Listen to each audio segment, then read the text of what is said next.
September 10th, 1995, Atlanta Civic Center, Georgia. The air was thick with anticipation as the world's best bodybuilders gathered for this year's iteration of the MrOlympia contest. At the center of it all stood Dorian Yates, the reigning champion, chasing his fourth consecutive title. Dorian had done enough to win the year prior, despite a severe bicep injury. This year, he was seeking to quell the voices of the naysayers and return to form. Despite lacking some definition in his left arm, Dorian showed up to the Olympia stage with his trademark granite conditioning, freakish density, and unrivaled back development. His physique was still a level above most of the competition in terms of sheer mass and muscular hardness. Challenging him was KevinLevrone, who brought arguably the best version of himself to the stage. Kevin boasted round muscle bellies, aesthetic lines, and near-perfect symmetry. Many fans in attendance believed that Levrone had what it took to dethrone the champion. NASA El Somebody also returned to the Olympia stage, boasting a combination of size, shape, and conditioning. He was perhaps the only other man to truly rival Dorian's freakish size. Regardless, these two men would eventually be announced in second and third respectively. Shawn Ray, the model of consistency, brought his usual razor-sharp conditioning, flowing lines, and flawless posing. But at just over 200 pounds, he simply couldn't match the mass of the podium finishers, placing fourth.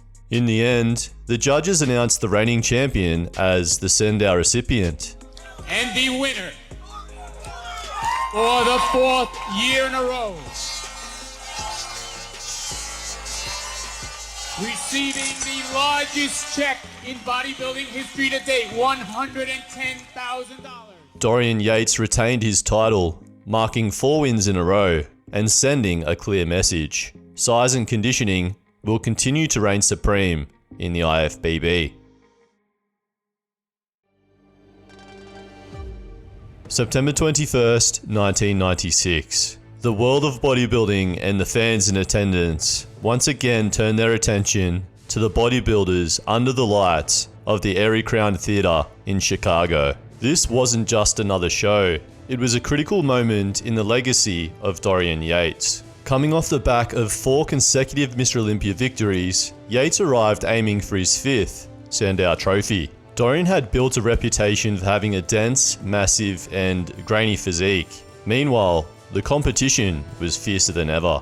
Shawn Ray presented his usual razor-sharp conditioning and near-perfect proportions. KevinLevrone brought intense upper body development, charisma, and classic lines. But it was NASA El Somebody who turned the most heads. Bigger than ever before, with improved conditioning and incredible fullness, many in the crowd believed that he should have placed first. Yet this inherently became impossible. Despite placing in third as per the scorecards, NASA was disqualified due to testing positive for a banned diuretic. When the final callouts were complete and the lights dimmed, it was Dorian Yates who stood victorious once again, earning his 5th MrOlympia title. Shawn Ray placed second, Levrone third, Wheeler fourth, Dillette 5th, and Ronnie Coleman came in 6th. With a disappointed Shawn Ray placing second, it seemed evident that the MrOlympia wasn't just about size anymore.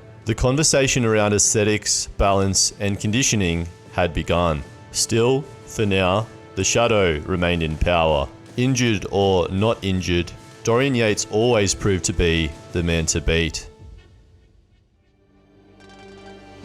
Long Beach, California, September 20. The lights dimmed at the Terrace Theater and the crowd roared as the world's most elite bodybuilders took the stage at the prestigious MrOlympia contest. This event is where champions are made and legends are tested. At the center of it all was the shadow, Dorian Yates, the reigning 5-time MrOlympia. But behind the shadow of his dominance loomed questions. Was Dorian still at his peak? Could someone finally dethrone him? Soon, these questions would be answered.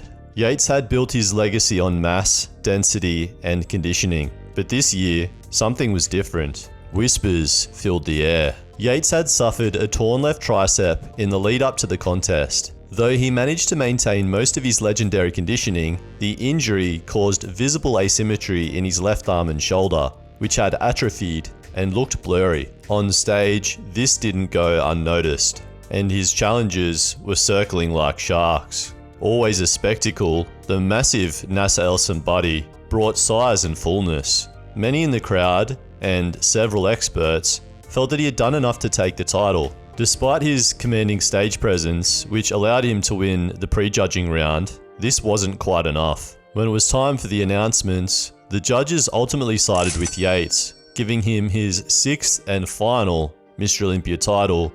6-time Mr. Olympia, Dorian Yates.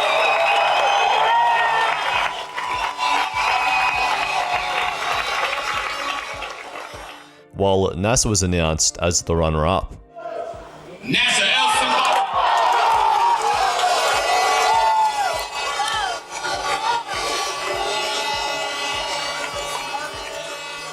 Just behind them was a rising tide of future Hall of Famers. Shawn Ray, ever consistent, landed in 3rd. Dillette took 4th with his trademark blend of mass and charisma, though didn't quite bring enough to place any higher. Meanwhile, Aussie legend Lee Priest placed in 5th, and KevinLevrone slid down to 6th. Unfortunately, prior to the Olympia, FlexWheeler withdrew from the contest after injuring himself fighting off 2 would-be carjackers. Approximately 9 days before the Olympia, I was involved in a carjacking where 2 cars pulled up one car on each side of me, and we fought. And I don't want to get into what happened between me and the 2 people because I don't feel that it's important. Basically, the outcome of it was, I sustained some injuries. They both sustained more serious injuries than I did, to the point where they didn't have a need for a car anymore. In retrospect, the 1997 Mr. Olympia was more than just another contest. It was the end of an era. Dorian Yates, who had dominated the Mr. Olympia stage for years prior, retired shortly after the show. Bodybuilding fans were left wondering who would rise to take his place. A legend in the making was coming, but for one last night, the shadow stood alone at the top. October 10, Madison Square Garden, New York City. The Mr. Olympia stage was set for a seismic shift. For 6 straight years, Dorian Yates had reigned supreme, a colossus with unmatched density and sheer mass. But after a career plagued by injuries, the shadow finally stepped into retirement. In his wake, Yates left behind a vacant throne. All eyes turned to the stage as the established favourites, FlexWheeler, NASA Elson Buddy, KevinLevrone and Shawn Ray took the stage. Up until this point, Ronnie Coleman was respected, but not feared, and certainly not seen as a real threat to the title, especially after his 9th place finish the year prior.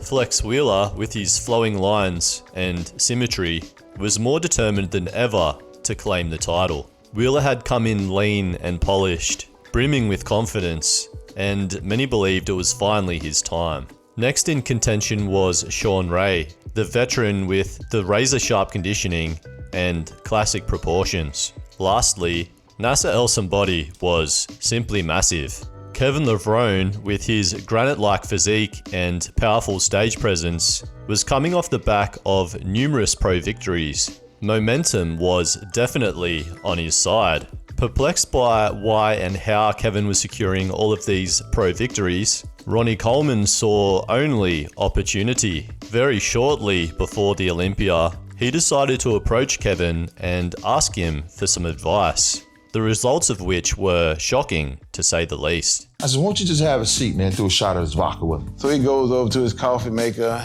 pours the coffee in a cup, then he goes to the refrigerator and pulls out a bottle of vodka, and he pours that into the cup. And he says, drink that. I'm like, I don't drink no alcohol, Kevin. You know that? I don't drink no alcohol, man. Man, bodybuilders can't do that. I said, listen, take a shot of this vodka, man. You'll be all right. I said, you know, you just chill, man. Take it easy. So he took a shot. Man, you sure?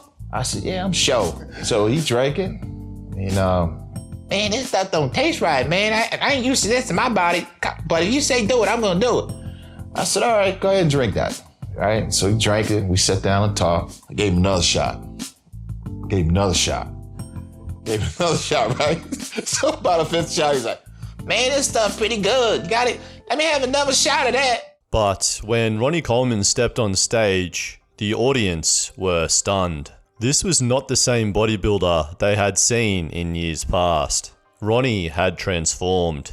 He was bigger, sharper, and more conditioned than ever before. Coleman was simply on another level. His back double biceps pose alone seemed to secure the victory. Thick, detailed, and impossibly wide. FlexWheeler also looked phenomenal, but next to Ronnie's shocking package of mass and detail, he appeared simply outsized. When the placings were announced, it was official. Ronnie Coleman was crowned the 1998 MrOlympia champion, thereby marking the beginning of what many would say was the most dominant dynasties in bodybuilding history. In second place,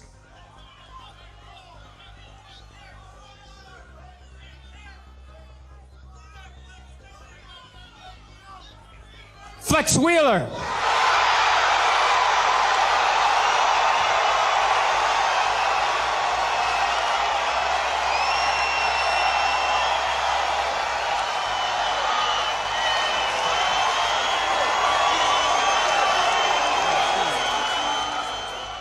FlexWheeler settled for second, while Nasser, Kevin, and Shawn rounded out the top 5.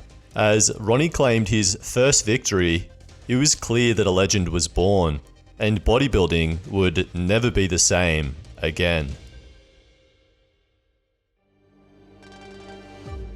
October 21, Las Vegas, Nevada. The lights dimmed at the Mandalay Bay Arena.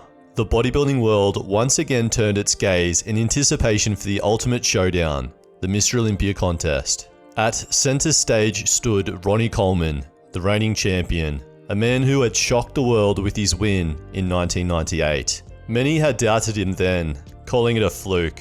But this time, Ronnie had come prepared to silence every critic, and silence he would. From the moment he walked out, it was clear Coleman had simply evolved. He was bigger, sharper, and more confident than ever. His blend of mass and conditioning had reached a new level. His back, unbeatable. His legs, ridiculous. His stage presence, commanding. But despite all this, Ronnie didn't stand alone. FlexWheeler, who was often named the most aesthetic bodybuilder of his era, came in with vengeance in mind. This was arguably one of the best versions of Flex ever. He was streamlined, dry, and complete. His symmetry, posing, and muscle control were second to none. Many believed if Flex was ever going to win the Olympia, this was his chance. Qyxz Cormier too was in outstanding form. Full, balanced, and elegant in posing. Next was KevinLevrone, who brought his signature dense muscle and charisma to the stage once more. It was a stacked lineup, but the two top spots on the podium were quickly clear. It was Ronnie versus Flex. As the rounds unfolded, comparisons were intense. Ronnie's sheer mass and granite-like conditioning edged out Flex's flowing lines and classic proportions. When it finally came time to announce the placings, a lull washed over the crowd. Qyxz Cormier was first to take his place on the podium, claiming the bronze medal. And they will present these awards to the third place finisher, Qyxz Cormier.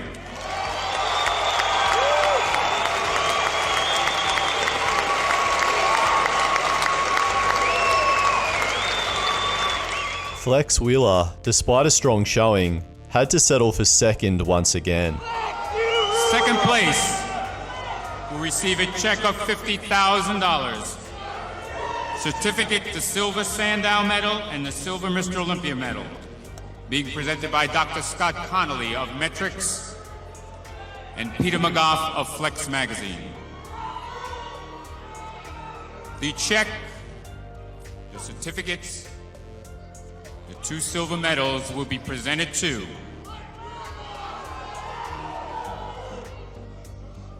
FlexWheeler.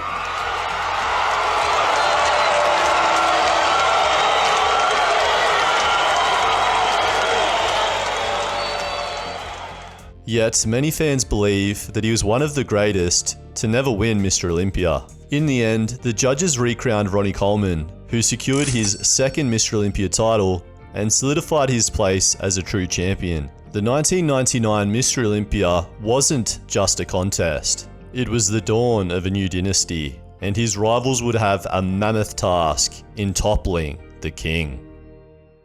If you're keen for some more Qyxz content, why not check out this playlist in which I analyze every Mr. Olympia contest ever. Alternatively, do you remember Dana Lynn Bailey? Do you think she was always natural? Check out this video next.